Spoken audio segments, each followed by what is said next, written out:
ক্রিকেটের মতো জাতীয় সংসদেও নিরপেক্ষ আম্পায়ারিং করবেন বলে জানিয়েছেন নবনির্বাচিত স্পিকার মেজর অবসরপ্রাপ্ত হাফিজ উদ্দিন আহমেদ। আজ সকালে সাভারের জাতীয় স্মৃতিসৌধে সাংবাদিকদের সঙ্গে আলাপকালে এই কথা জানান তিনি। স্পিকার বলেন, অনেক ত্যাগ তিতিক্ষার বিনিময়ে এই গণতান্ত্রিক সংসদ পাওয়া গেছে। এ সময় সংসদে রাষ্ট্রপতির ভাষণের সময় বিরোধী দলের ওয়াকআউট নিয়ে জানতে চাইলে তিনি বলেন, সংসদে ওয়াকআউট একটি প্রচলিত রীতি, তবে সংসদে স্লোগান দেয়া ঠিক না, এটা সংসদের রীতি বহির্ভূত। সরকারি দল এবং বিরোধী দল বাংলাদেশের উন্নয়নের লক্ষ্যে কাজ করে যাবে বলেও মন্তব্য করেন মেজর হাফিজ।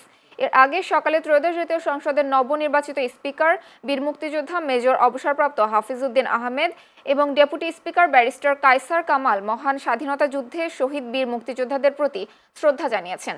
এরপর শহীদ প্রেসিডেন্ট জিয়াউর রহমান ও বেগম খালেদা জিয়ার সমাধিতেও শ্রদ্ধা জানিয়েছেন নবনির্বাচিত স্পিকার ও ডেপুটি স্পিকার।